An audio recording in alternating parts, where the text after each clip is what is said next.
Hey, good afternoon, everybody. Sammy Thunder here. Welcome back to the channel. As you can see in front of you, my SGC number 5 submission has returned. 9 vintage baseball and basketball cards ready to show with the blind reveal. But before we get started, if you're new to the channel, you enjoy vintage baseball and basketball cards, hit that subscribe button and the notification bell while you're at it to be kept in the know for future videos. I do a lot of card shop shows, submissions, a lot of the exploration videos. So if you enjoy that sort of content, definitely subscribe. So I have today our 9 vintage sports cards ready to go. I did a submission video 2 weeks ago, and so I predicted what the grades are going to be. What we'll do is we'll go through each one and figure out, see what they graded, see how close they come to my predictions. So we'll start with the Topps 1969 Oscar Robertson. This card I got at the National. I want to say I paid about $110 for this one. It was super sharp. The Oscar Robertson, the big O, I predicted low would be a 4, a high would, the expectation would be a 5, the high would be a 6, and the miracle would be a 7. We got a 4.5. Very nice. Kind of in between the low and the expectation, but I will settle with that. I have to consider the fact that it is very off-center, but the card itself is super sharp all the way through. I love these tall boy basketball cards. They're really a special set. So really pleased with that grade. We move now to what looks like the Topps 1956 Willie Mays card.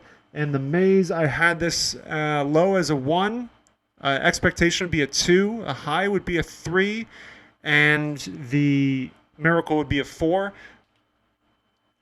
Nice, you got a 3. Much better than my expectation. This one comes in at the high grade for me, so much better than what I expected. It's classified as a very good card. Really nice condition all around. It's some soft corners over here and on the bottom, off center as well, but really just looks beautiful, front and back. Beautiful card. So Willie Mays, folks. And we're going to follow that up with I think this is a Topps, 1956 Hank Aaron. Hank Aaron, I had similar numbers, 1, 2, 3, and 4. 2 being my expectation, 3 being the high, 4 being the miracle, and 1 being the low. Let's see what we got. Another 3. Awesome. It's kind of fitting. I like that. And as y'all know, that they airbrushed the letter M on this hat, and this is actually Willie Mays, in recent discovery. But really nice card. This one I also picked up at the Village Baseball Card Shop, Mike's shop there.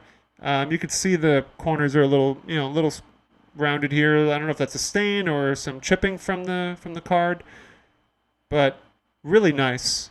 Really happy with that grade. Exceeded my expectations. This one's going to be interesting. The Duke Snider Topps 1957 card. I got this at a flea market for $80. And the Snider, I might have been too ambitious. I gave a low as a 5. My expectation was a 6, high of a 7, and miracle would be an 8. A 6.5. That's pretty awesome. That is pretty much halfway better than my expectation. So I am very happy about that. Excellent to near mint. The centering is great. I think what might have gotten it was this bottom left corner. See if I can zoom in a little bit. If anything, I mean, it's pretty sharp. So really happy about that grade. So one of my favorite cards coming up is the Topps 1968 Tom Seaver. It's the Rookie Cup. These are notorious for being off center. I had this one set as a low of a 3. My expectation was a 4, high of a 5, and the miracle would be a 6. This card was also super sharp, but I'm concerned that the off center, they might get it for that. Let's see what we got. Oh, wow, a 6. Wow. That is awesome. I did not expect that. Because I gave this one a 4 as far as expectation, and this went 2 grades higher. It's always great. It's always great to be wrong if it's better than you expected. So this is awesome. Man, look at that. Seaver in the corner. The corners are sharp. It's just off center. I mean, imagine if this thing was centered. If this came out centered, this grade could have been an 8 or a 9. But nevertheless, it's a beautiful card. I love the Rookie Cup cards. And y'all know how big of a Seaver fan I am when it comes to my personal collection. So I'm really, really excited about this. Awesome. This next one I got off, oh, by the way, that Ryan, I want to, Seaver, I probably paid about $50 for it at also Village Baseball Cards, where I've gotten a lot of my collection from. The next card I got off eBay for, I want to say about $225 with tax and shipping and all. This one had a stain on it. I can show you right here. It has a stain on the back, but otherwise the centering was pretty decent and the corners were sharp. So the Ryan, I gave it a 4 as a low, 5 as my expectation, a 6 as the high, and a 7 as the miracle. So let's take a look.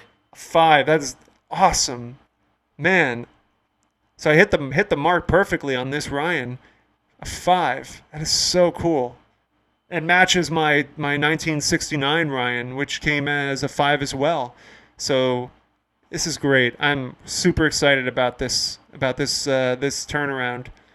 I've been pretty spot on so far, except for the Seaver, which far exceeded my expectations. I got the miracle grade with that one.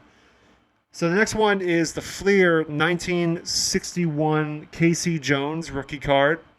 Casey Jones, I gave this one low of a 3. Expectation would be a 4, high of a 5, and the miracle would be a 6. This one was off center, but a lot of those cards were off center. I think it was pretty sharp, but we'll see what we get. 3.5. And that was in between the low and the expectation, so I'm okay with that. Perfectly happy with that.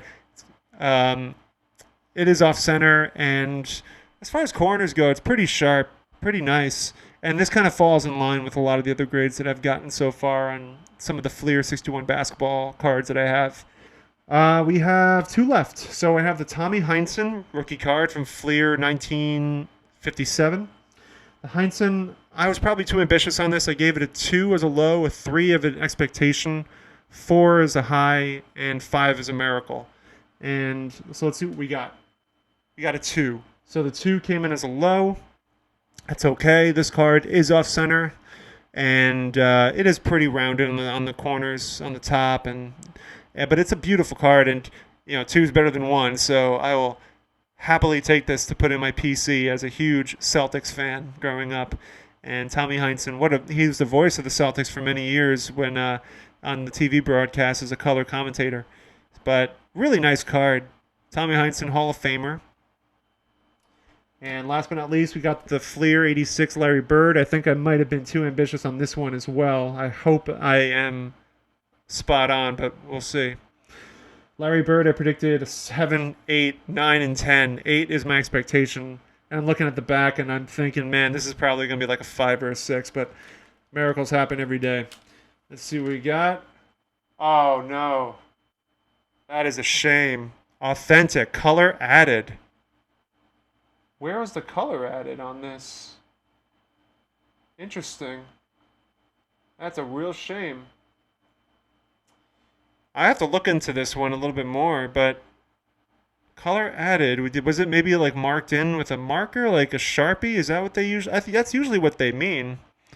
It's a shame because this card is super sharp. Man, at least it's authentic. It's my second authentic card. But I'll have to look into this one. I'll have to look at it with to zoom in on it and see what I can find. So a little bit of a letdown on the Bird, but it's not the greatest way to finish this. But hey, listen, we got some great cards out of this one, so I'm really pleased with the outcome. Let me know what your favorite card was, and love to hear your thoughts and comments as always. And let's see how I'm getting close to 900 subscribers. I'm thinking about doing something for 900 actually. So definitely subscribe if you're not subscribed. I'll probably do a giveaway at that time. So I want to be able to keep churning that number to get to the 1K. But I hope y'all have a great start to your weekend. I'll be at a card show selling tomorrow, so I'm gonna have a lot of fun with that. But I look forward to hearing your comments or seeing your comments, and take care.